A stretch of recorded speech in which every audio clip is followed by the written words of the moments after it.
Welcome. Today, we're diving into the incredible and totally true story of a phantom that showed up on a railroad and saved a whole train full of people from a terrible disaster. So, that brings up a pretty spooky question, right? Can a ghost actually be a hero?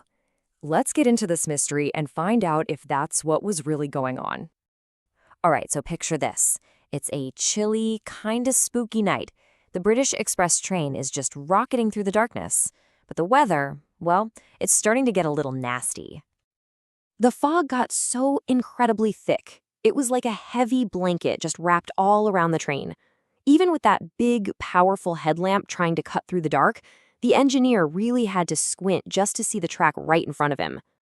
Now get this, this wasn't just any old train ride. The engineer was actually trying to set a new speed record. Why? Because on board, along with hundreds of other people, was a very, very important passenger, Queen Victoria herself. So yeah, the pressure was on. Okay, so here's the part where everything changes. Something really mysterious and, honestly, pretty terrifying suddenly appears right in the train's path. All of a sudden, the engineer lets out this gasp of pure horror. He just could not believe what he was seeing, lit up by that bright headlight. Because right there, smack in the middle of the tracks, was this shadowy figure wearing a black cloak. And it was waving its arms like crazy, like it was trying to warn them about something. He didn't have a second to think. He just lunged for the brakes. And this massive train comes to a screeching, grinding halt, stopping just inches from that figure. So, the train is stopped. You can imagine passengers are totally freaked out. And the crew immediately jumps out to investigate.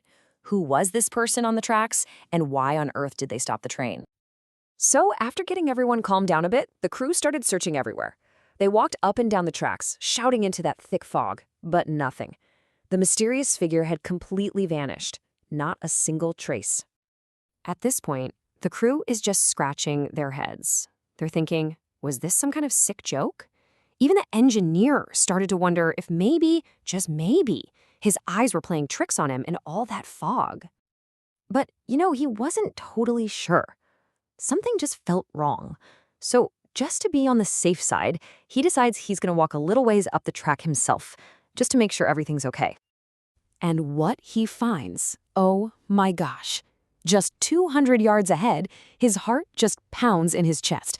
The entire bridge had collapsed. It was just gone, washed away into a river down below. If that train hadn't stopped, it would have plunged straight into the water.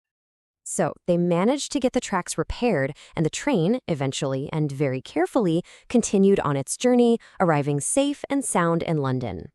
But the mystery of their ghost savior, well, that wasn't solved until the engineer was doing his final inspection of the engine.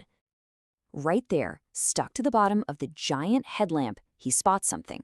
A huge, dead moth. Now, most people probably would have just brushed it off, but this engineer, he was a curious guy. He looked at that insect, and an idea started to form. To test his theory, he did something really clever. He carefully wet the moth's wings a little and stuck them right onto the glass of the headlamp. Then he climbed back into the driver's cab and flipped on that powerful light. And boom! Just like that, the whole mystery was solved. As the light beamed out, it projected this huge, spooky shadow, the exact same phantom he'd seen on the tracks. The cloaked figure was just the moth's body, and the waving arms, that was its wings fluttering before it died, all made huge and scary by the bright light and the thick fog. So this tiny little insect becomes this massive hero, right?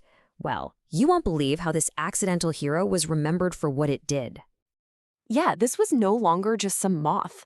The people of Britain gave it a really cool nickname, the Phantom Flagman. A lot of them believed it was like a messenger sent from above to save everyone on that train. And here's the coolest part. This isn't just some old story. That very same moth, which they named the Victoria moth, was carefully preserved. And today, you can actually go see it for yourself, displayed in a glass case in London's Museum of Natural History. So what did Queen Victoria think about all this? Well, when she was told the whole story of how she was saved by a moth's shadow, she just smiled and shook her head. She was sure it was no accident, no coincidence at all. For her, and for a lot of other people, that little phantom on the tracks was nothing short of a miracle.